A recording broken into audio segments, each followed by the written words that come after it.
Oh man, welcome to episode number 28 of the KFO show, Kayak Fishing Obsessed. If you love a kayak fishing or fishing in general, guys, you are in the right place. I got Fishing with Gramps. We're kind of combining our show tonight. So this is technically Fishing with Gramps live as well. And so we're pretty pumped about that. We're going to be talking about pre-spawn, spawn, post-spawn kayak bass fishing. And so I'm excited to see what the comments they're already on fire tonight. So if you're on the podcast, thank you for listening in. We're pushing 600 listens an episode on the podcast. So you are competing if you're listening in with the reach that we get on YouTube when it comes to the KFO show. So thank you so much.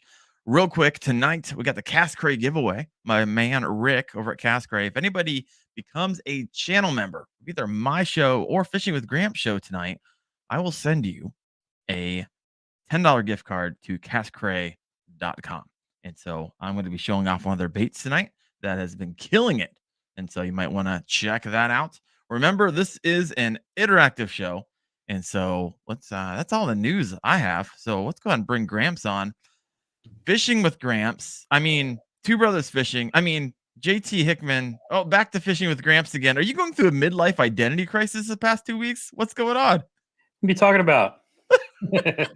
what is going on? What was that all about? That was like a flurry of identity crisis. So, obviously I want to combine the channel with my brother and, bring him and be more interactive and do more stuff in the actual Fishing with Gramps show too. But one of the funny thing is, if you had an actual URL instead of the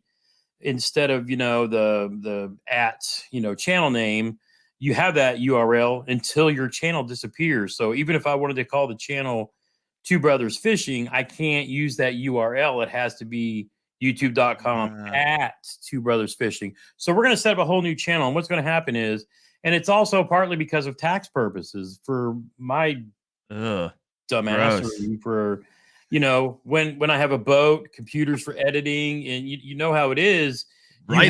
You have to file all these things as far as your taxes go, and that's all under Fishing with Gramps. So what we decided to do was we're going to have a live stream that's going to be Two Brothers Fishing on the Fishing with Gramps channel for now, and then all of the content, the rod reveal, the rod, reels, baits, how-tos, all that stuff will live on Fishing with Gramps. So then what we're going to do is we're going to take Two Brothers Fishing, and that's going to be our fishing adventures. So when we go out and we go to the national championships, we come up and we see you, we go camping and kayaking with Freedom Squad. It'll be nothing but a pure fishing / outdoors channel. No reviews, no tackle talk, no, commercials for American Legacy and Catch and Monster Bass and all the things that we do on Fishing with Gramps. I don't know. I need to probably rename it again to like fishing stuff with Gramps, or, Here we go again. It's not over, folks. Because it's not like you're going fishing with Gramps. We're talking about fishing with Gramps. Maybe that's what I need to rename it to. But that part of it is I know you probably see this as well. Many other fishing YouTubers do. There are those YouTubers that put out fishing content where it's them fishing and they blow up, and that's their thing. Greg Blanchard, Christine Fisher, very little reviews, very little tackle talk. They're just fishing. There is an audience for that, and I am one of those people. If I want to put something, hop on the couch, put it up on the big screen, it's watching those kind of things, and because I love showing. I really want to get into sharing what it is we love when we're doing out there. Right. Versus what I pretty much am doing now with Fishing with Gramps. That started with the how to fish from the bobber, the hook, all the way up to now kayak fishing and tournaments. So what I did with like the how to begin to fish series, that's going to obviously start out. Next is going to be a how to get into kayak fishing. So start at the very beginning and pour everything I know into every video. Yes, I'm going to be in my paddle kayak. Whoa. The Cadillac is going to have to take a back seat when I start this series, because we're going to start at the beginning and then work our way through our kayak series too, putting in everything that Jeremy and I have learned over our last 10 or more years fishing out of kayaks. So start that series. But again, all the review stuff and all the how-to stuff, Fishing with Gramps, two brothers fishing, put it all into play. So tell me more about this editing of videos thing that you're talking about. You I think I'm freeze just gonna hire it out. I think I'm just gonna pay somebody. I'm gonna pay editors to make more videos. You were freezing up. You're frozen. You're like a frozen Gramps right now. Oh, And you're like like, good on my end. Am I frozen on your side? oh my goodness. I'm connected to a hard line. It should be working right now. Bummer. All right, give us a second while we try to figure this out, folks. I apologize. What in the world? Hmm. You still there, robot Gramps? All right, if you're listening in, it's frozen. Am I frozen or is Gramps frozen? There we go. This has never happened in 28 episodes. And of course, when we're just getting all riled up. All right, you're back, kind of. You're moving. It must be something with Comcast. I don't know what's going on. You know what? I can hear you clearly now. So let's hope. Yeah, they're saying it's on your end. But hey, you know what? Let's keep going because I can hear you, and now you're back to clear. Robot Okay. Gramps. That is Yeah, another one of your identities. It must be something with Comcast going on too. So it's hard telling. You keep talking about all these videos you're going to be editing, but I haven't seen a video from you. What is going on? So Then there we're is gonna no get into the editing. juice, guys. We're gonna hop into postpone. I got this one last question for Gramps here. Yeah, there's no editing that goes on during the month of May. Jeremy and I and Matt and several others that are KBF members are in what we call Mayhem. And this is the month that we qualify for the KBF National Championship.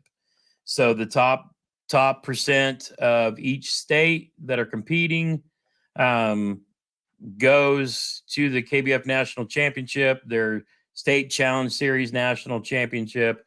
So this is month of just nothing but fishing. So I'll have cameras running for the most part, even though I didn't last night. It's all about catching fish, not jacking with editing, because honestly, I'm wore out. I took off tomorrow through next Wednesday, which is when it ends on the 31st. And tomorrow I'm literally just going to sleep in and reline rods, track baits, and get ready to fish basically Thursday through Wednesday, every day from sun up to sundown. And it's about putting as many on the board because Indiana is the toughest state to qualify in because we have more people. We have twice as many people than almost every other state right now competing for these slots to go to the national championship. So yeah, this is the first live stream I've done in this month, and it's because we said we would do it. And I just happened to be, brought all my rods and reels in out of the truck, and I just got to redo everything and get ready for 6 days of straight hell. Well, you kind of baited me today on the YouTube. Like, hey, can I catch up with Darren? Because right now I'm like, I was head and head with the Creek Crawler. Guys, there's over 4,000 fish posted on Knucklehead Bass Fishing Series. If you're not part of that, you can still hop in for this month. I have some guys who are like, hey, I'm going fishing all next week, and I haven't signed up yet, and I'm going to. Yeah. Like, holy cow! The final week. It's starting again next month. Starts over again. $15 entry fee. Be a part. I'm having a ton of fun just talking trash with Gramps. Oh yeah, I told you I'm coming. Well, yeah. Well, you're like, hey, I wonder if I can catch up. And you're like, you took the entire next week off. Yeah, you're gonna catch up. I can't do like you and Jeremy and fish during the week. When everybody's at work. So I'm not at work. I was up at 4 o'clock this morning. I get up at 4 o'clock every day. that's just go to 4:30. That's just to go to work. All right, so let's hop into pre-spawn, spawn, post-spawn because I get this question a ton. Yep. And fishing could be really, if you live like where we're at, like Northeast Ohio along that line, even a little bit down Gramps, if you're kind of in that general area, you're probably like fish are all over the place. Like you're probably killing it maybe a couple weeks ago and you're like getting skunked or all you're picking up is dinks right now. So if you got questions about it as we're talking about this, and I only know a little bit about it. I'm not like an expert or pro. I know I've heard you talk about a lot of Gramps. Look forward to hearing what you have to say about it as well. I got some experience. We brought all the baits that we have hooked up right now. And so we're going to be talking through those in a little bit, but lay it on us from your understanding, Gramps, pre-spawn, spawn, post-spawn bass fishing. So keep in mind, a certain time of year, and it's a little bit different wherever you're at in the country. For example, right here in southern Indiana, just now we're starting to get past the spawning phase in the post spawn. The bass have laid their eggs. Those eggs have actually starting to hatch. You get fry, and you'll see the balls of those running around, and then the bass will dedicate the rest of their time staying with those fry while they're in balls to keep the bluegill and everybody else from lunching on them while they're trying to get big enough to basically defend themselves. So pre-spawn, the bass know, especially the bigger bass. And Jeremy and I were actually discussing this. Jeremy's my brother. For those of you who aren't familiar with two brothers fishing, Jeremy was a long time professional angler. He fished tournaments forever. While he was working full time, and we're talking back in the 80s and 90s. He was also a guide at Lake Fork. So he is the family guru when it comes to knowing bass. But the point is you have to understand in your area when and what time of year the bass go through these phases. So your bigger bass are the ones that are laying the eggs. The females on the bed, and then the males there with her. And a lot of people will bed fish. You'll see the pros do it in their tournaments to try to do that. Myself, I really don't seek bedding fish. I'd rather let them be. I'm not fishing for $100,000. So I generally let bedding bass be. So pre-spawn, the bass are going to just gorge themselves. And this is the time, your water temp's still a little lower, but this is the time when you can really put the smack down on them. And I actually did this at the very last week of April, and I had my best tournament finish in this tournament series I had the last week of April. I went down a 75-yard stretch of bank, and I would catch a 19, an 18, an 18, a 17. And when you're talking about kayak anglers, we measure instead of weigh. But, 3 and 4 pounders, I'm working this grass line, baits to be throwing, spinner baits, anything that mimics like a shad. These fish want to load up and feed up. It's like us and pizza on a Friday night watching football, drinking beer. You want to just load up, you're getting, and that's what they're doing is they're storing calories because they know they're not going to be able to eat for weeks. So things like spinner baits, if they're a little more lethargic, a jerk bait, shad pattern, if you've got shad, bluegill, if that's your water, chatter baits are another of my favorite. Underspins with paddle tails, or if you've got too much grass for an underspin, just put your paddle tail on a ball jig head and run it over the top of stuff. But baits that imitate the stuff that bass love to eat. And a lot of people like throwing jigs then too, but I really this year, even a jig bite pre-spawn really didn't hit it well for me. But that's when you can really tear them up. And then I will also like flukes or stick baits, like a Senko weightless. Yeah. But I will fish those grass lines or rock lines where the bass are pushing, bait fish up towards the banks so they can, kind of pool up on them. But that's what they do pre-spawn. And then all of a sudden, every place you were catching them tons of fish. So from basically May 1st through day before yesterday, it was like the Dead Sea. Now, don't get me wrong. They don't all spawn at the same time. They will go in phases. Like, for example, on my birthday, May 5th, I caught a couple of dinks, I think 2 13s. And Jeremy and our buddy Bobby, we had been out all day. And I was the only one that I think caught a couple of fish. And at the very end of the day, after I left, Jeremy catches a 20-inch bass under a dock. And, so there was still one out, not yet on the bed. And then our friend Bobby caught, an 18 and a half. And, you're talking about all day fishing where fishing is normally fire. We didn't expect the spawn to kind of hit that fast, but it shut down literally that fast. Now, what I tell a lot of people to do, if you have the option, like in Darren ran into this as well, if you have river systems to fish, those smallmouths and even the largies on the river, it's like a different ecosystem because the water is moving. Now, while I was down here suffering because I fish lakes and ponds, the guys up north where Jeremy lives in Indy and up are pretty much slaying smallmouth bass. So I was up there actually before May started, but Jeremy and I went out. He caught a 20 is PB Smalley on the river. I think I caught like a 16-inch largemouth that day, but it's like the river systems are just a little bit different. So if you have the option to fish both while your largemouth are on the beds, go find some creeks, go find some rivers and chase those smallies.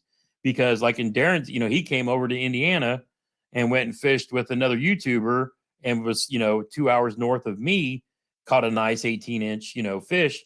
And, that's a good one to have for, his team Wendell's, competition too. So a lot of guys will jump to the rivers when bass fishing is garbage, but I'm like, I can't drive 2.5 hours every day just to try to go up and find fish. So I just kind of keep hitting my same lakes, trying to find either one that came off early or still hadn't gone.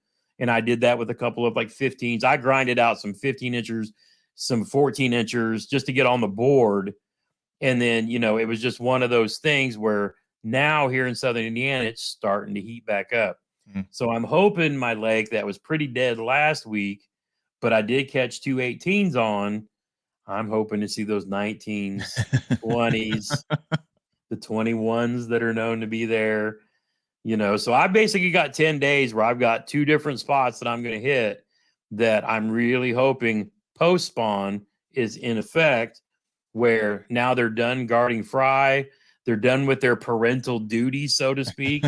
They're getting ready. And what a lot of people don't understand too is when summer's coming, because Memorial Day is the kickoff of summer, so spawn ends. You have a certain amount of bass, and we'll talk largemouth right now. You have a certain amount of bass that live deep, and those are the ones you find offshore brush piles. If you watch Major League Fishing, Dustin Connell, Jacob Wheeler out there looking at their forward-facing sonar, shaky heads, drop shots. You have deep summer bass. They like going back out to the deep water. You have another segment of bass that are shallow water, and they're the ones that you catch on your topwater frogs in the weeds, your buzzbait fish, your chatterbait on shallow flats, and that's when post-spawn hits. So right about now, what I saw last night, those bass have come out of their, they're break their duty, so to speak, of guarding the fry. They're leaving those spawning flats. They're going to be on secondary points and pockets, getting ready to go follow their highways, the creek channels, whatever, back to their haunts, whether they're going shallow or they're going deep. But generally, and like I ran into last night, I literally burned up a bag of Senkos. And bag? When I talk about how Gramps fishes for post spawn, Texas rigged, weightless Texas rigged Senkos. Now, if you're big into flukes, another good option. For me, I can Wacky rig it. I can Texas rig it. I can very lightly Texas rig it, and where I weightless. And, you were asking about the juice, and I said I wasn't going to say nothing because I'm still in competition with you. But, so clear water, I got the green pumpkin, slightly stained and everything else, black and blue. And yeah, you'll pay probably $30 for a bag like this, and they only last you for a fish or two. But when you catch the right ones, you don't care. And if you use the Gramps affiliate link at Do It Molds and buy you a Senko mold and a Pyrex cup and an old microwave, shameless, you can remelt them and use them over and over again. So I literally have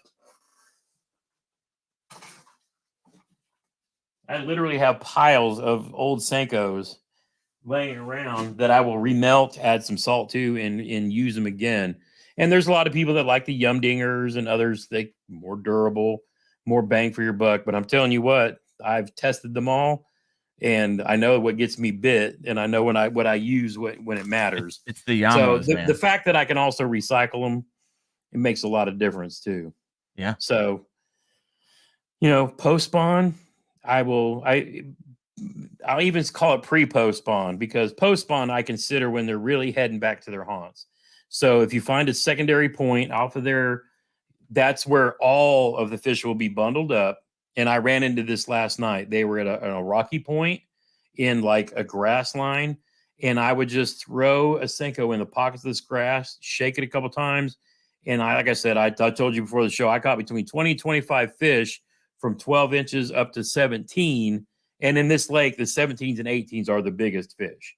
So, I wasn't expecting to catch any giants, because the big fish there are 17, 18-inch fish. So when I'm catching the best that has, that just shows that they're all stacked up before the group that goes shallow, and the group that goes back deep goes deep.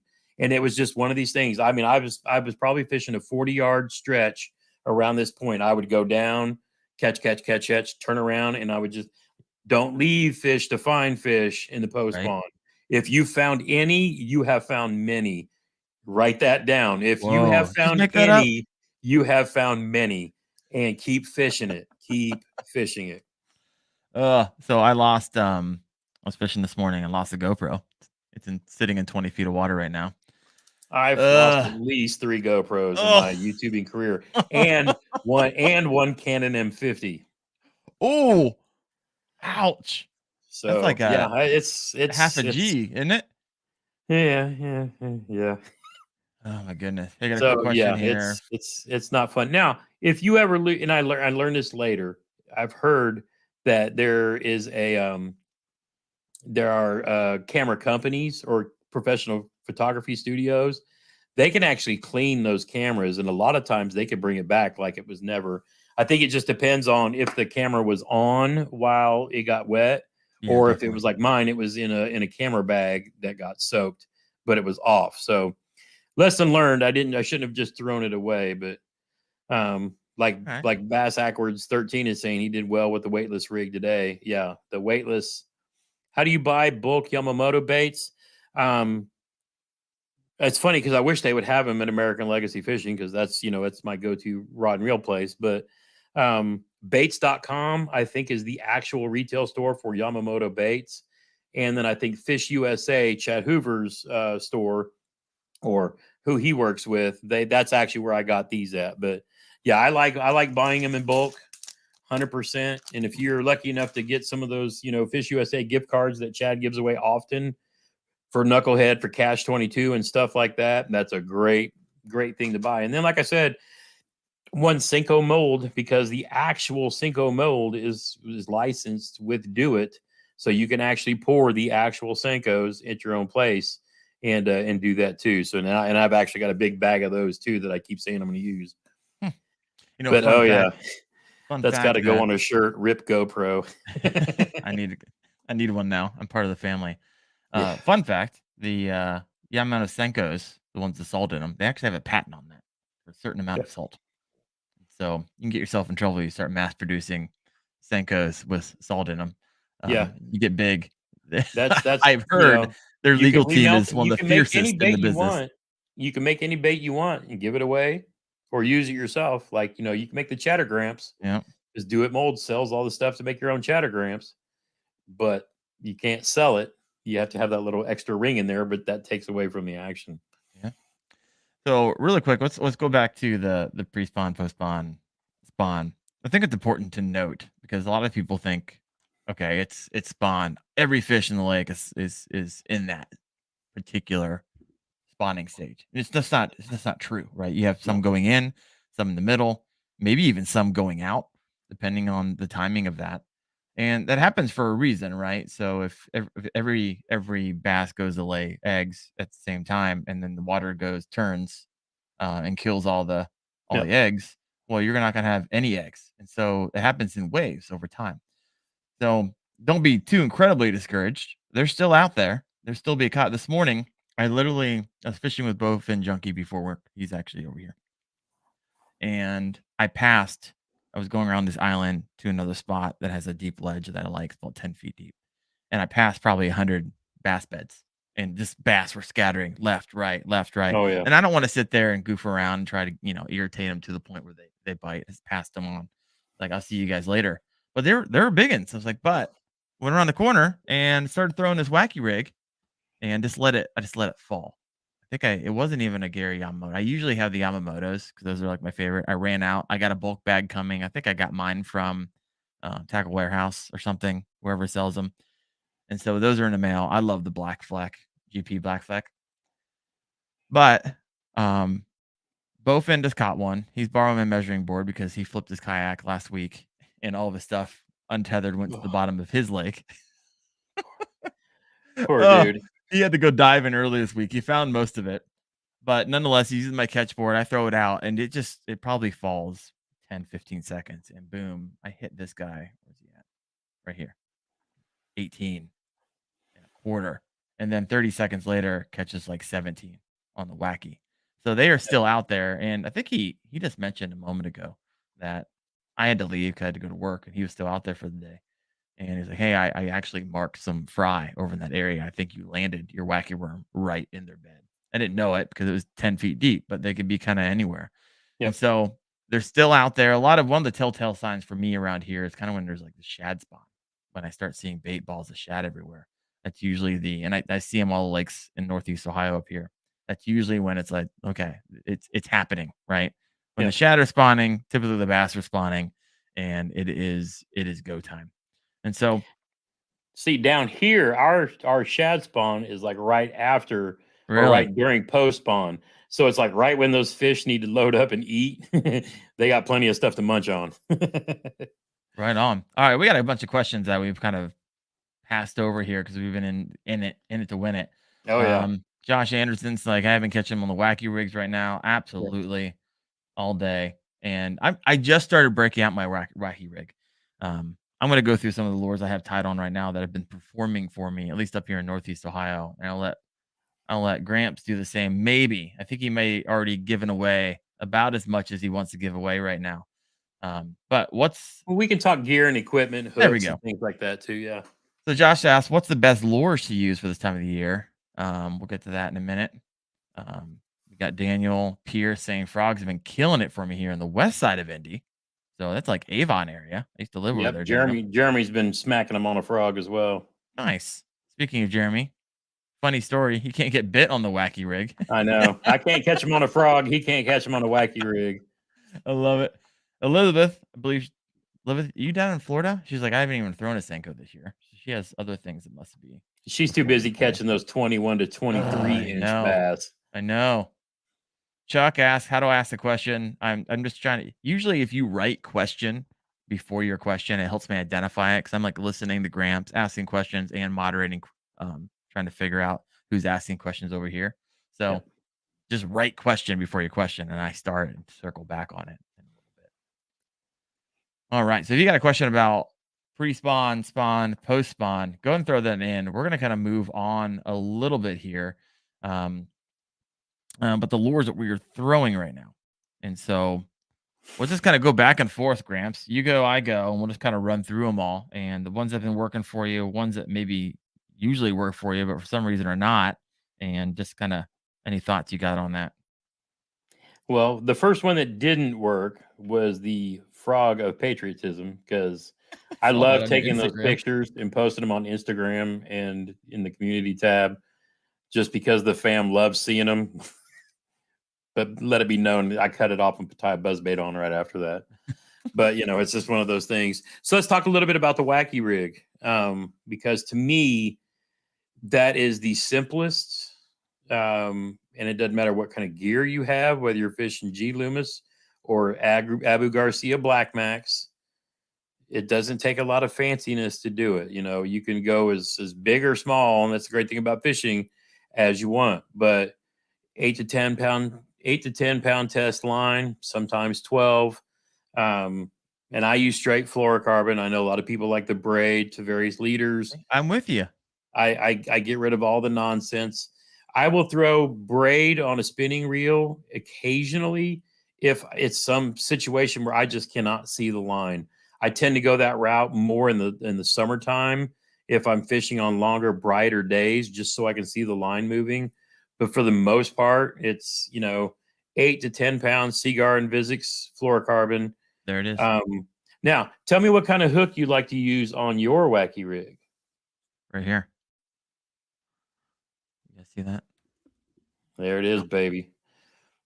A lot of people like those big long ones. I just like the circle hook. I think these are like size 1, and I don't miss hook sets with them. Yep. And people like clown on, well, one, people clown on the Wacky rig, period. I don't know Yep. why, because it produces. Someone, I think, someone just wrote me, oh, he's a professional angler. He basically missed recently. It was just like last week. He missed a bass on like a chatterbait, and he followed it up with a Wacky and caught like a 9.5 pounder Yeah. in a tournament. And so I don't know why everyone keeps clowning on this thing, because it is absolutely money. So what hook do So you the use? Wacky is the perfect follow-up bait. If you get a blow up and a miss on a frog or a buzz bait, Mm-hmm. right where that ripple is, throw a Wacky rig right back in there. Always have it within our arm's reach. So for me, Wacky rig, drop shot, Nico, all of them. I use like the size 2 Neko hooks. I've actually gone There you that go. way. I used to use the smaller ones like you're using, but for the most part, when I'm doing an actual Wacky rig, I will use one of the Neko hooks. I mean, those for me work across the board, and so it's just simpler for me to buy them in bulk. Because if the great thing about a Wacky rig is you can make it a Neko rig just by inserting a nail into the end of it, Yep. and then you're getting it down there a little bit faster. You know what I'm saying? And those work great on ledges and things like that too. But I've had a lot of success with the Neko hook, so I've actually gone that way, and that works for me. Do you go straight through the plastic, or do you like using the various rings? So there's like 90,000 different ways to hook it up. And I feel like Oh yeah, everyone, like you do, I have this short that has like 250,000 views on it. And people, I shot it last year, and people are still like, oh, just use an O-ring, bro. Use a double O-ring, bro. Or use super glue, or use shrink tube, or use silicone, or straight through the worm. I actually bought recently one of those silicone tubes in the little pliers. So yep, I have not tried that out yet. It's in the mail, but I don't like the rings because the bass always snatch them, and I always have left just the ring yep, on it.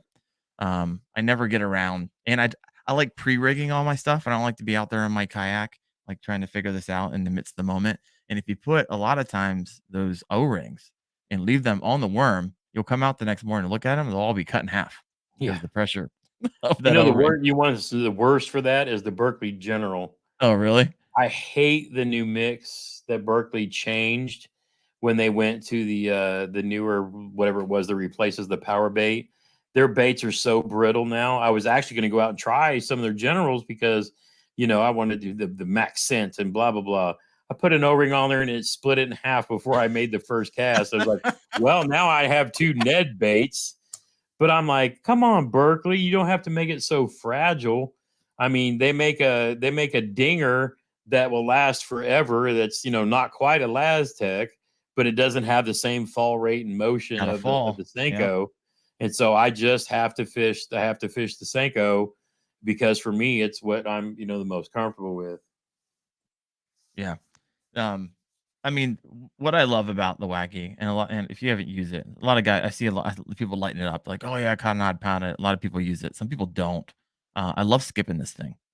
I mean, Oh yeah, whenever I'm not getting it by kind of doing the long rainbow cast, I'll skip it, and man, that just makes a difference. I feel like I'm getting the attention of every bass over that like 15 feet that this thing is skipping, yep, and they just follow it all the way in. It's a lighter entry, so it doesn't scatter in a lot of the shallow.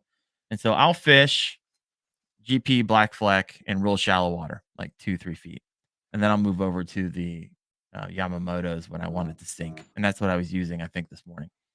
So I use basically two. I also use the Creme brand, the really really cheap ones. You go in the Walmart and look on the bottom. And there's like a 5 pack for like a buck yep, 25. Those nail it for me, and so when they're 70 to 80 cents a pop, when you buy yep, the Yamos, it makes a difference to keep these on. And so right now I'm using shrink wrap, the translucent kind of shrink tubing. It's working really well.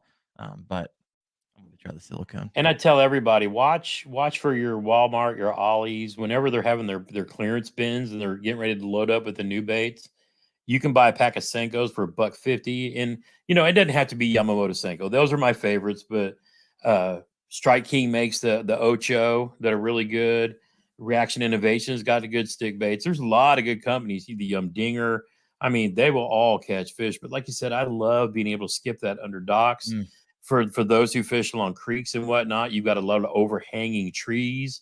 A lot of the pits that I fish, it's like that too. So especially it's, I fish with mine with a bait caster. I've got a setup just for that I use for my shaky heads and stuff like that too. But being able to skip, especially starting out, for those of you with the spinning rod, shooting it under, and people see it like, well, doesn't that sound, scare off the fish?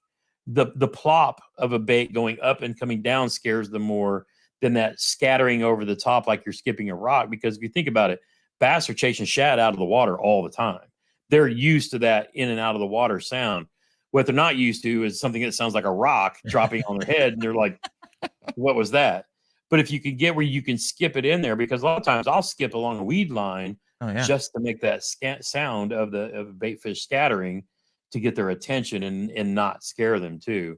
So, I mean, that's a great thing about stick baits. They're super cheap. They're easy to skip, and they just flat catch them. Now, if you might be a fluke master, like, good old Gene, and, throw flukes a lot this time of year, especially post spawn, getting them out there, give them a pop, and just, and, let the bass tear them up that way too. But stick baits, they just flat catch them. I mean, I can fish that. I mean, I will probably throw that in the next 10 days, 80% of the time. I mean, normally I'm a jackhammer chatterbait, rip and grip and go. But, right now, until the fishing really turns on fire, I will have a Wacky rig, or one of my favorites actually is weightless Texas rigged with a 3/0 VNC hook with the ring on it. Because when I tie my bait on that and I cast it out, I can give it that twitch and it darts like a fluke, but then I can pause it and let it fall like a Senko. And every fish I caught, except for one last night, was on a Senko that way. It was just incredible. Nice. I fish with people who are right beside me, fishing the Wacky rig, and it's simple, but there is some nuances to it to dial that in. I'm not going to go into the nuances. For me, it's a target strategy.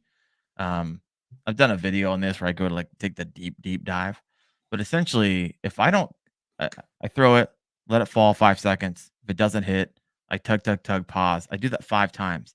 After the 5th time, I stop doing it because I have found over the years, your chances of catching a fish past 5 tugs is really, really low, as opposed to the first 5 tugs in a pause.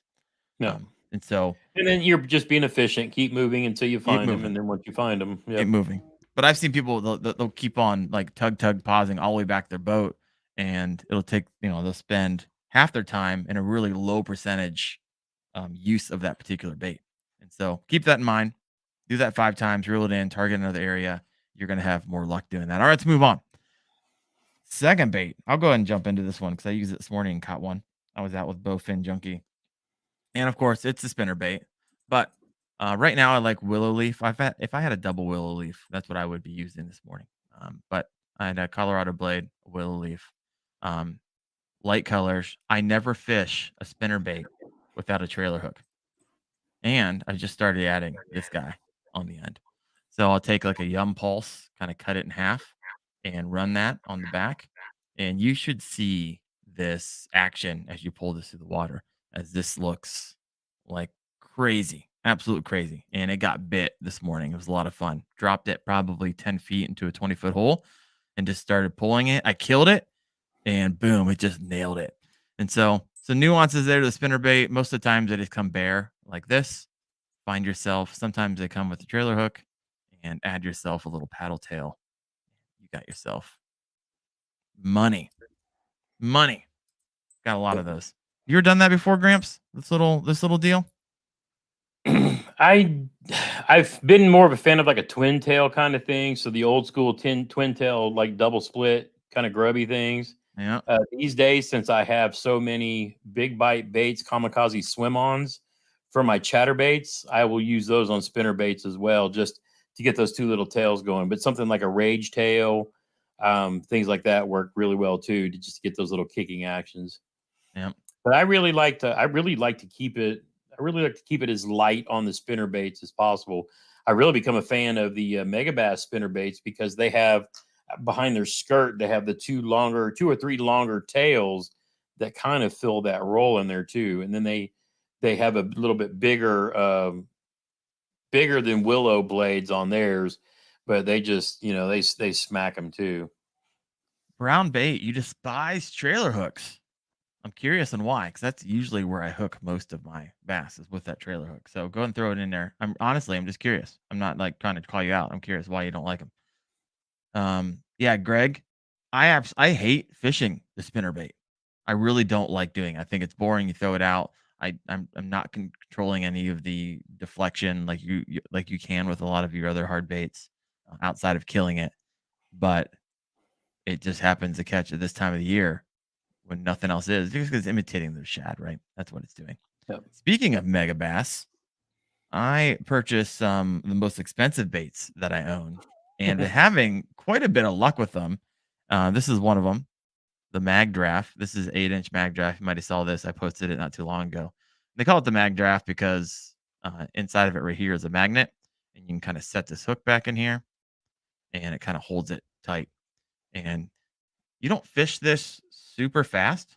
And so I put like 18-pound fluorocarbon on it. You throw it out. It's heavy as all get out. It goes like a country mile. And you do slow roll back just to get this tail, and the whole front kind of does this nice wobble. If you pull it in too fast, it starts to roll. But man, I can't tell you. It's a lot of fun because a lot of the small aggressive bass, you'll feel the hits on it.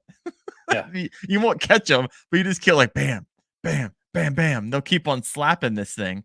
And every once in a while, you'll get, and usually if something bites the 8-inch, which I've had it happen multiple times, it's usually 2.5 plus every time.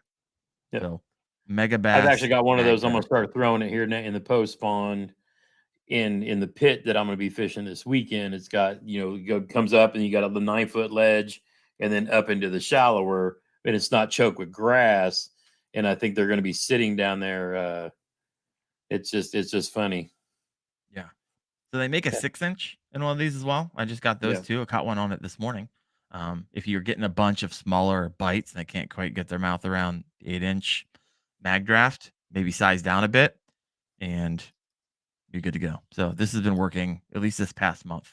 Every time I've at least caught one, I think I might have been skunked one time on the mag draft, but every other time I've caught one. Working. Can you see the comment from Mike Brock? Would you highlight that if you can? Oh my goodness. I have a feeling. Where's it at? Mike is my old tournament partner from our club days. Here we go. All right. I don't even know what it says. I'm just throwing it up here. It says tournament last week, fish would not bite a Senko, but we tore them up on a spinner bait and a tube of all things. All right. I can concur with that because I caught my 218s last weekend on a tube. I actually caught a ton more. They just weren't the size that I needed for upgrades. But I didn't really talk about those a lot because that's kind of the juice that I was sitting on. But so sometimes those bluegill imitating baits like a tube, and people don't throw them a lot these days, except they always think, oh, you only can use tubes on the rivers for smallies. No. I used to throw tubes growing up. You throw a stupid tube on and twitch it, it looks like a bluegill darting, and they'll smack it. Plus, you can skip it anywhere you want to. I love being able to skip baits. Speaking of stupid tube, isn't that one of your shorts that kind of went wild and crazy? That's the second number one behind the Texas rig. It keeps on popping up on my as I scroll through YouTube. Like, hey, as long as you watch it, I've seen it. As long as you watch it again, it's good. Oh, so good. Sap123 said, scared of throwing the mag draft up here in Minnesota. Yeah, they'll chew it in half and spit it out. That's exactly what to do. And it's like $30 with shipping to get one of the 8-inch ones. So you got to be careful where you throw that because everyone knows the second you throw that, you're going to hit some underwater timber that's 8 feet just below where you can reach your pole and get and kind of poke it out. So All right. So many comments. I wish I can like follow them all. I know there's a ton of questions here. I'm just missing them. So if you're seeing them while I'm chatting, Gramps, help me out here. All Brown right. Bait says, I do love the mag draft. Wendell, cut a paper clip to make it a U shape and stick it over the hook and into the plastic so the hook does not come out after a lot of casts and fish. All right. That is an issue, Oh, kind especially of on the help hold it 8-inch. in place. Yeah, Yeah. hold it in place. I mean, on the 6-inch, the hook doesn't come out very often, but on the 8-inch, it comes out all the time. So, solid tip there. Thank you so much. All right, what else you got, Gramps? Or I can So just keep carrot. going. So people were asking about baits or knots we use for moving baits and whatnot. I always recommend the San Diego Jam, especially with fluorocarbon. It's an easy knot to tie. It's actually fun to watch in the video because it's like you're doing a loop and then spinny, spinny, spinny, and then. But like Kara was talking, she's watched the video today like 6 times. But it's just one of those. Once you do it a few times, you'll get used to it. It's very simple. Just remember, wrap it around 6 times and loop it through the loop at the hole at the bottom of the twists, and then through the loop at the top of your hand.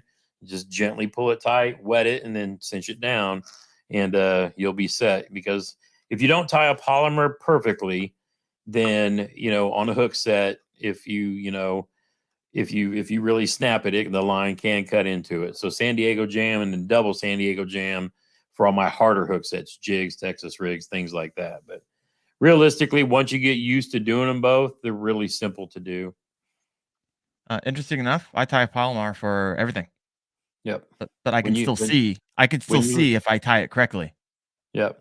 When you lose a 10-pounder, because I've only had one 10-pounder on the line, and I know what it was. Of course, now you're talking back when fluorocarbon first came out, but I've had Shaw Grigsby. So many people say the same thing. Just I actually did a short countering my don't tie the polymer knot with Jacob Wheeler showing how to tie it so that you have the best chance of it not cutting into itself. But the San Diego Jam knot's actually easier to tie once you get used to doing it, and it's a whole lot faster too, and a whole lot less chance of burning. This is interesting because I've seen that video. I actually did a video on why I think that's a myth on the Palomar deal, but I understand there's a lot of pros out there as well. I if you tie it right, I don't believe it cuts in on itself. So I think that's the key there. The key is, can you see it, right? Yeah. Because it's really difficult to see if you tied it right, and if the it's a hitch knot, right? So if the two that's going around the hook eye are crossed, you're in trouble. Yep. And a lot of times people just can't see that, right? So as my eyesight gets worse as I get older, I will need to find a different knot because right now I can see it. I got 20/20, but I it's won't like be able everybody to. sees that picture on Instagram, the 5-year challenge, where you can see the hook and the knot clearly, and then it's fuzzy, and it's like, that's me. Because I've got good vision close up, so I have to take my glasses off. That's why I don't even have them on while I'm doing lives, because I can't read the chat. But I'll put them up here, and then I'm like, I can't see. It's just like, you got to be kidding me. It's like I need to have binoculars so I can see my knots. Oh, what else we got? Okay, so I have this guy rigged up, of course, the Ned rig. This is what I was getting the 18-inch on smallmouth and rivers. But if I'm not having any luck on the Wacky, I immediately go to the Ned to try to figure out if they're sitting on the bottom. And then once I find Now, them, how do you fish those in creeks and rivers without it get stuck in every rock? I can't tell you how many Neds I've lost. It's just insane. It's like it's stuck in behind, clumps of rocks again, and you can't get it out. And it's like, you do the snapping of the line. It comes out every time. I've tried all of that. So my buddy, he'll actually make his Ned heads, and he does like he pours like the 30 seconds of an ounce. Oh, and then wow. His whole point is it's just enough to keep it going down and let the current move it to get the bait to pick, or the bass to pick it up. And that's what he does for chasing smallies. But it's if I throw a Ned anywhere, it's like stuck. And then I'm either trying to roll over it or pull it out, and it's just me. And the funny thing is, Ned is huge here in Indiana. Jackson Orr and his father just won the Hobie first and second place. Right. The Hobie Trail the thing that just happened. Using both the from Ned. Indiana, both throw Neds. The Ned is huge here in Indiana. I can't catch. I've caught good fish on it here and there, but I don't trust it, and I can't do it. Oh, I love it. Of course, I moved over to the extra wide gap, kind of go weedless because I get this thing caught in everything. And Yep. so this has kind of been a game changer recently. And someone asked the question, Mike M. He says, "What size Ned rig do you guys prefer? 1/10. If I can find 1/10, that's what I'm throwing. I like it to be a little bit lighter because I like this staying in that strike zone just that little bit longer. The 1/8 ounce is just a little too heavy for the Yeah. depths of water that I fish it in. And so I try to go 1/10. And I think that's what you're looking at right here. So Yeah, and I won't throw. The only time I'll throw heavier Neds is if I'm fishing like a pit and then I'm forward facing sonar, a rock pile, or something deeper that I have to get it down there. But I'm talking like when we're fishing creeks or rivers, you basically have to go use. Now, see, crappy Kev is just, or crappie Kev is exactly the way I look at it. Use the tiny child rig instead of the standard neg. Now, if you don't know what a tiny child is, think of a weightless Senko, right? Texas rigged, and then put the nail weight at the other end. And then what that does is it's like a Texas rigged upside down Neko, but that's the tiny child. And that's another one of my favorites if I've got to get it down there, a little deeper, a little faster. But for me, that gives me the better hookup ratio because I'm keeping that hook away from any rocks or things to get stuck in. there you go. Like it. I got one more. Two more. And then we had a question earlier. Like, what's the we'll answer that at the end. What's the one thing you keep hooking up even though you suck at it or it's just not catching fish for you, but you're like, everyone is telling me this should catch fish and I keep trying it and I shouldn't keep tying it up, but I keep tying it up because it's supposed to catch fish. So we'll circle back to that. Every one of I the know fishing yours. cam. I know yours. Go ahead and throw in a comment, guys. Yeah, go through. Everybody knows that one. Think of another one outside of the FROG, and I got mine. We'll talk about in a little bit. But another one that's been performing for me. I've been kind of like moving away from my confidence baits, which is kind of finesse fishing, and trying to move into the mag drafts, some of the glide. This is the S Waver from River to Sea. And so, yeah, I recently caught a 4-pounder on this bad boy. And I actually had to go over to Tactical Bassin to learn how to freaking throw the thing. And so I had to dial that in. They were showing some tricks. So if you looking to get, or if you have one of these, you're like, I can't pick anything up on it. I was having a conversation with someone back and forth on YouTube today. He's like, I watched it. I watched the video from Tactical Bassin. I still can't catch a thing on this. I've had a lot of fun with it. It's working well for me up here in Northeast Ohio. These treble hooks are absolutely massive. I've heard of some people like sizing them down, but I haven't had an issue. But this is the small one, I think the 180. And so I've been having this hooked up. I usually, when I enter a space, this is kind of just what I do. I'll throw my big baits first, try to get those big aggressive bass before I start plopping everything else in there. Even though these have incredible amount of sound on entry, but I throw them out there super far. So the S Waver by River to Sea is what I got hooked up right now. And now, the what last rod one, and reel are you throwing that on? oh man, I'm throwing this on 18-pound fluoro. I think I have it on a medium heavy, fast action, um, just lose Mach 2. Yeah. That's what I'm throwing this guy on, and it performs really well. I actually just got a yak rod. The video is going to be launching here on Sunday. Okay. So doing a review on that.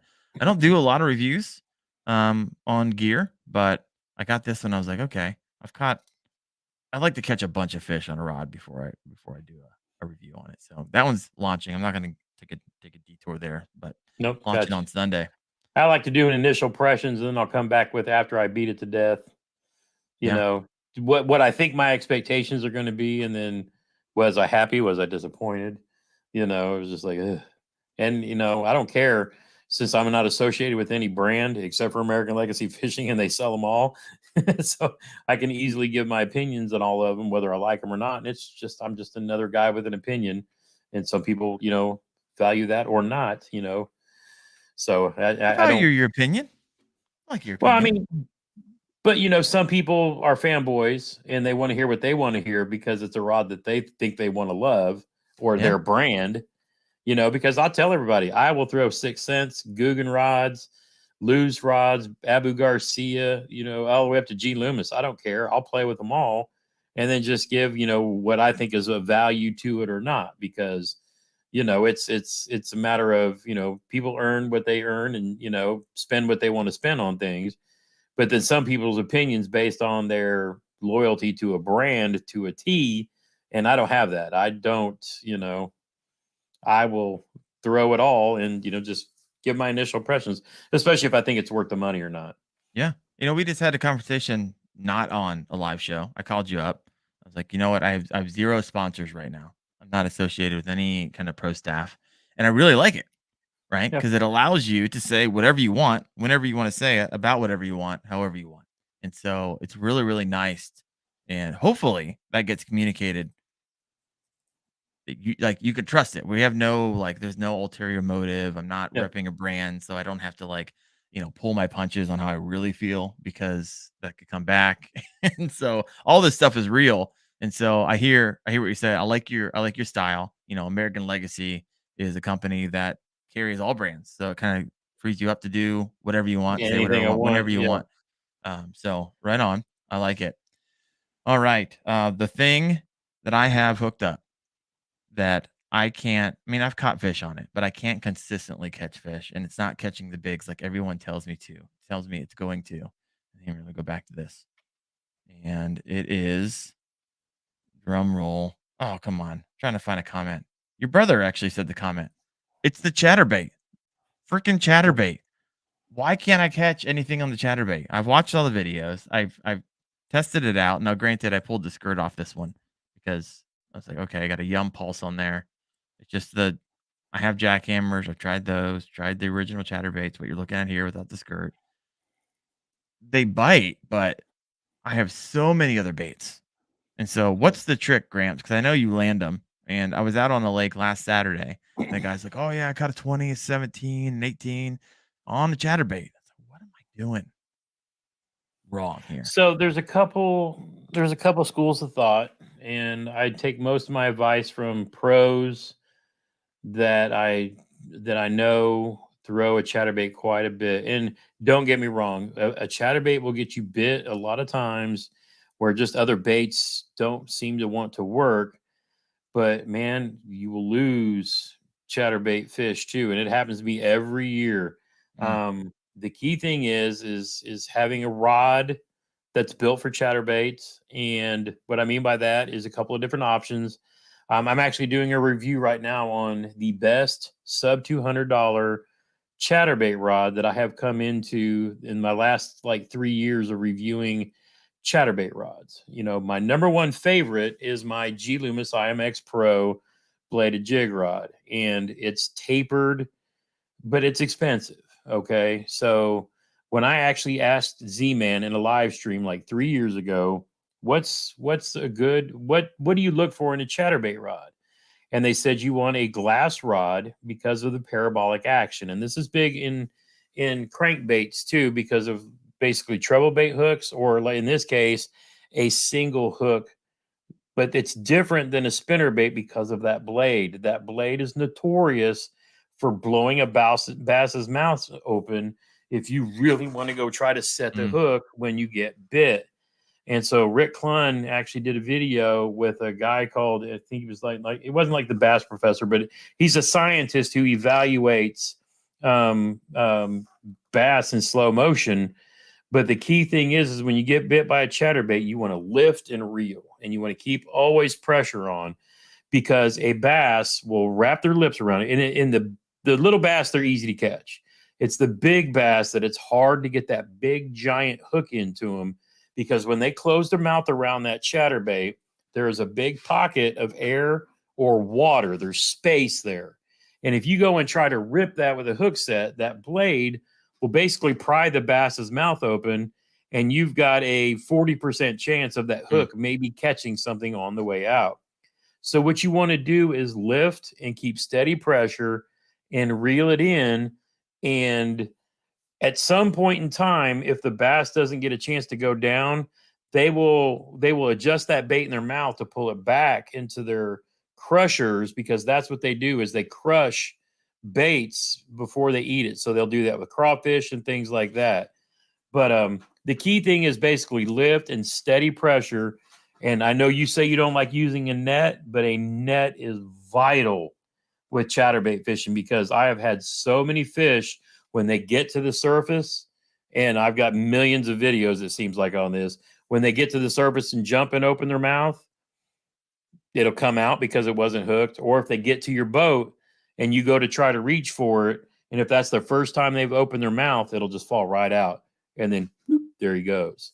So that's why I'm huge on, and I got a whole review series on the various nets that I use for kayak fishing, especially with chatterbaits, long reach, leverage, I mean, all of it. But one of the things that I've had success lately over even the jackhammer is the Mini Max. Okay. The Mini Max has a smaller blade. Yep. Mini Max has a smaller blade, and it gets bit just as much. And I will pair that up with either a big bite bait swim on or a 6 Sense juggle minnow, and their colors. It's like Z-Man and 6 Sense match their colors perfectly. And the Mini Max has been the new juice for me this year. Before that, it was the Stealth Blade, because the Stealth Blade was smaller. And, everybody else is talking about, oh, Stealth Blade don't catch them, blah, blah, blah. Oh, yes, they do. But the Mini Max is like the new hotness right now, because it doesn't have that big blade, and it just flat catches them. Okay. But back to the rod that I kind of detoured around that, because get me talking about chatterbaits. The rod that I ran into, now in the past, I have used the ones that Z-Man recommended me to first was the St. Croix Mojo Bass Glass, which is an affordable rod, parabolic action, which that's what you want, is that bend. But the glass, it's a heavier than most of the rods that we fish with these days. But the glass, the bend of it gives you enough backbone, but the tip flexes enough so that the bait won't always rip free from the bass. So now St. Croix makes a rip and chatter in the Mojo glass, and then they make it in Victory is now a line that they've come out with since. But then the other high-end one was like their Legend series. Then Dobbins, the two favorite chatterbait rods that I have there that Gary Dobbins put together are both glass. One's the 735 CB glass, which is a medium heavy. And then if you fish a lot of grass, the 736 CB glass is one that was my staple for years, until I ran into the Loomis IMX Pro that Graham sent me from American Legacy, and I can't get it out of my hands. But Daiwa, Brett Ayler put out a new bladed jig rod. If you saw my interview with Brent at the Classic, his bladed jig rod, sub 200, it's like $189, is a perfect combination. And I am I'll tell you how I'm impressed with it. This is my Loomis, and notice there's something missing on this rod. In the most vital point of my season of the whole year, this is sitting at home right now. Is that where like the rods go to die in your office wall when they should be out in your kayak? Oh, these all have to be redone before I go fish again. I literally went and grabbed these out of the truck when you were running your warm-up. Oh, gotcha. All right, we got a bunch of comments over here. Mind if I head over here and start talking about, my goodness. But the money right now, and of course my favorite reel is my Daiwa Zillion, but this Brett Ayler Daiwa Tatula 2023 bladed jig rod, again, under it's like $189 at American Legacy. And I have been thoroughly impressed with it. Now, Brent is the guy who likes the EVA. Each of the pros at Daiwa for their Pro Signature Series, they'll pick whether they want cork or the EVA, and Brent is an EVA guy. And, I mean, it feels real good. It's comfortable. But, I mean, and this thing casts everything from 3/8 up to 2 ounces. So everything from a Mini Max all the way up to the big blades. And I can't believe how good this thing is. I mean, I have been smacking them, and I haven't picked up the Loomis in a minute, even though it's my go-to money-making rod. I really wanted to put this thing to work, and I said I'm doing it through the most important season of the year, which is May. And you can see I was fishing in stained water yesterday because I got a black and blue. Black and blue. This is just the black and blue jackhammer with a big bite bait swim on, but in a little bit clearer water, or if I'm in bluegill water, that bluegill color mini max. But I mean, this rod has super. But again, go back and watch, Brett Ayler's interview with me and talking about why he put this rod together the way he did, but at a very good price point. It's crazy. Look, we knew we were going to start giving away a little bit at a time. You weren't planning on giving anything. I'm going to keep my mouth shut because everybody's going to figure out what I'm catching them on. All kinds. But the bottom line is, and that's why I tell my brother and everybody else, I share everything I know. If you go catch them, you go catch them. At the end of the day, we all have to go catch our own fish, whether you're in a tournament or talking smack in a knucklehead series like we are. It's whatever it takes. We're here to share what we know to help everybody else catch fish. Even if you beat us and you took some advice from us to catch the fish, then we still came out ahead because you got from us what we were really trying to do. Greg, yes, it's a $500 combo. I can go pick up an Abu Garcia Black Max and catch the exact same bass over and over again. And I've got a million videos doing just that. I will go fish with a Zebco and catch a chatterbait fish. So, yeah, to each their own. I've got $1,000 combos. I've got $1,500 combos. I'm not here to flex. I've got a $10,000 fishing kayak and a $25,000 boat sitting up on the hill. It ain't about what we spend. It's about getting out, having a good time. I'll go catch them on a cane pole if you want. I mean, I'll blow up a rubber dinghy and go catch them that way too if you like. Everybody spend what you're able to spend as you get a little older. I've spent my entire career in the Army, working for the government, busting my tush. Yeah, I have some expensive toys, but I can go catch the same exact fish on a Walmart special that's on sale next week. I just give opinions on various things, various price points. So, yeah, take it for what it's worth. But, I mean, I've got videos out there smacking fish on a Lose Mach 2 combo that I paid, $99 for. You know what I'm saying? I love the Mach 2. It's just so light. Oh, yeah. That's what I like about it because I'm like tired. I'm getting old. I'm getting tired. Yep. And picking up something light, it's like, that kind of feels nice. I'm going to be throwing it for the next hour. We got a lot of comments over here. We were talking about, let me see here. We got Bass Ackwards 13. Still want to try that 5-inch trace from 6 cents. Creek Trawler has been killing. I've actually got one of those, and I'm going to start throwing it more too. There we go. I know Creek Crawler. So if you go over to my Knucklehead challenge, it's kind of not fair because we're like, this morning we were tied, but we're not really tied because he had like 3 or 4 fish that were DQ'd. And so at the end of the day, I know, and now everybody knows that he has like 95, 96 inches on the board, but only showing like 92 and a half or something like that. So and it's a learning process, my man. But that's the fun thing about the Knucklehead is it's a great place to learn. Yeah, absolutely. Absolutely. Yep. See, I'm not alone here. So Bucktail, what did he say? I have the same scenario going on with the chatter. I'm catching some fish, but not a ton of them. Not real big. We got Caro, Ferg, Ugg agreed on chatter for maybe 4 in 5 years. 100% from Triple up in Canada, who's not even able to catch fish right now because it's not open season. 100% agree. You don't catch fish on chatterbaits. Your time is coming, my man. See, and the funny thing is too, it's like everybody. It seems like a lot of people they figure out what their kind of style is. My brother is a Texas rig power worm. He'll throw some topwater walking baits, and that's why he and I make great fishing partners. With him in the front of the boat and me in the back, I'm a spinnerbait, chatterbait, jig throwing dude. He is a Texas rig, topwater. So when you have combinations like that, when everybody's doing things a little bit different, you can pick up fish that the other guy wouldn't too. But I mean, yeah, chatterbaits, there's a lot of bank anglers. You throw in a chatterbait, you're just getting hung up on everything and cutting it off. What's the point? You may as well just grab a swim jig because, that's the easiest, get a good swim jig with a paddle tail on it. And that's the funny thing. But it's funny, we were talking about like spendy stuff. So what brand of kayak paddle do you like? Me? Yeah. I like the kind that you buy for $20 and I use like 0.2% of the time because I got a pedal drive. That's kind of yep.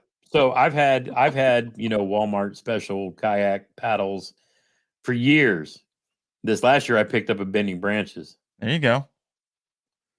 But it's the same thing, carbon fiber. I mean, you find when you get older and your parts don't work as well as parts used to work, an older, heavier bait caster, it wears you out. It If does. you can fish something that's just as strong, maybe cost a couple more bucks, but you can stay out there and fish longer. It's like I had to stop fishing for like a day because my left arm was wore out from twitching a Senko so many times. Mm-hmm. I mean, it was just like, okay, I'm done. I gotta let my body recover. I'm supposed to be off to fish tomorrow, but I think I'm gonna end up sleeping in, reorganizing tackle, resting, so I don't have to get up and go to work and rest. I'm just going to rest and get stuff done. I say all that, and I'll probably hit the water somewhere tomorrow afternoon, but you never know. I hear you. I started going hard into the season, and I was like, oh, my wrist hurts. Is this like chronic? What's going on? This can't be. So I just need to like take like 2 or 3 days off. Yeah. Take care of yourself. Holy cow. Everything's hurting getting this age. We were gonna play a fun game of overrated, underrated, but I have a feeling that will go off the rails. So we might have to like table that because underrated, overrated with you and I have a feeling it could be another hour on the show. So I think we're gonna do this like once a month, or Yeah, so. I think it'd be fun. And so it'd be kind of fun. I Gramps love and I bringing talked. both of our communities together and just reading all the different comments and seeing the interaction too. It's awesome. It is fun. And so if you haven't done so yet, go ahead, please hit that like button. Get this a little bit more distance on the replay for us. Make a comment, help us out there. And Gramps, you talked a lot about American legacy fishing. Do you have a code for everybody? You want to throw it out there, especially those maybe on the podcast?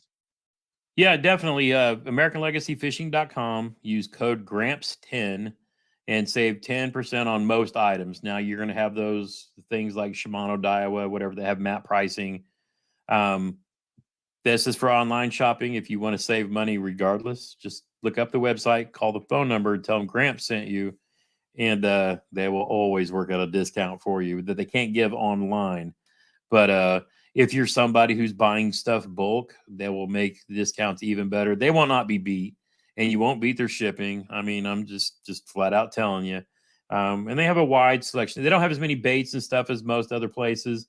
It's more of a rod and reel place. They have a great trade-in program. So if you've got some stuff you've been using for a couple of years and you want to trade it in on something new, say there's a new reel that you really been wanting to get your hands on, you can get some credit coming back that way. They've got all kinds of goodies going on over there too. But there's always sales. There's always, money savings. These guys, they won't, if a rod breaks during shipping, they're not even going to argue about who broke what. They're going to send you another one and just have the other one returned, and they'll send it back. You don't have to deal with warranty, stupid stuff. You just, it's hard to beat. And that's why I deal with them. They're close to me here in Evansville, Indiana. And, Kara says she didn't want to trade. She just wants more new, but I get that too. So you know what you need to do before we cut off tonight is you need to give an update on Team Wendell and where they're at in Knucklehead and say, give out the top, 5. And I'll do the same for Team Gramps and we'll see how it's going. We'll do it right now. Brian Slayton is in first, 93.25. Like I said, kind of a pseudo 93.25. He's probably at 96. I'm at 93, technically 0.25 behind him. Don Butler at 89.25 inches. Gramps, number 4, 89 inches. And with your week off of vacation this whole next week, I have a feeling you might be passing me because I'm not fishing that much. And then fifth place, Bill Alton with 88.5. So it's fun. I noticed there's like nobody in Florida on my particular. I think we have like 40 plus people. So not a lot of people down south that I know of. So a lot of people will follow me kind of up here in the north, as you can see by the inches, because I know that these things can jump to like 113 inches.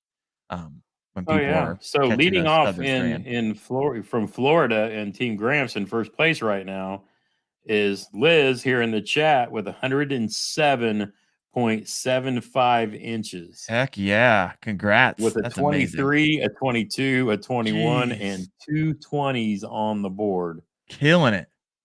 Following up is John Long, who I think is in Virginia, who won Gramps last month with 107 inches. And then the next three, the top to round out the top 5, are all Indiana boys. Wow. Antoine Hayes, Sam Murray, and Jeremy Hickman rounding out 5th place in 97 inches. And then there's Darren right there in 8th place, ahead of me in 11th. So yeah, you're making a good showing with all the Florida sticks up there putting in the work. So I love seeing 110, 111, 112. That's just, maybe someday. But this is my first tournament. Do you know that? I've never fished a tournament in my entire life until the beginning of this month. So it's been kind of fun. It's been good. Oh yeah, it's awesome too. And I'll tell you what, November is just going to be awesome when we get everybody together. We're not even going to care about the fishing. Just imagine how great the campfires, the gatherings, the sitting around in the chairs, just chilling. All the smack talking. It's gonna be a great weekend. I so can't wait for Veterans Day weekend. It's fun. Over 4,000 fish are posted. 4,000. That's amazing. That is absolutely crazy. And so we're just getting into this is the second month for some, first month for others, and there's some who haven't even started yet. And so the team is even growing. So because Larry Melton Jr. and a bunch of them are starting later in the season too. So we're gonna have a bunch of fun YouTube peeps around and a bunch of people from our communities, and it's gonna be an awesome event. That is 100% for sure. I got Larry Melton on the show coming up. There we go. Next month or so. So stick around for that. But it's going to be great, guys. We're a little bit over. Well, we're not technically over time because I never put a time limit on this, but we're going to close it down right now. Thank you so much. If you're from my channel and have not gone over to Fishing with Gramps and hit that subscribe button, please do so. We go back and forth on Instagram as well, just kind of busting each other's chops. It's a lot of fun. We'll keep the stories live for sure. That's right. Every time one of us catches one. Oh, here you go, baby. It has been on fire. Thank you guys so much for it. Next week's going to be interesting. I have 4 or 5 people on, so it's going to be a little bit different feel to the show. A bunch of listeners actually have asked to come on the show, and we're just going to have a good old time. So see you guys next week. And for everybody who's wondering when my videos and live streams are going to start back up, 1st of June. I promise. I'll believe it when I see it. Thanks, everyone. I know. See you, mate.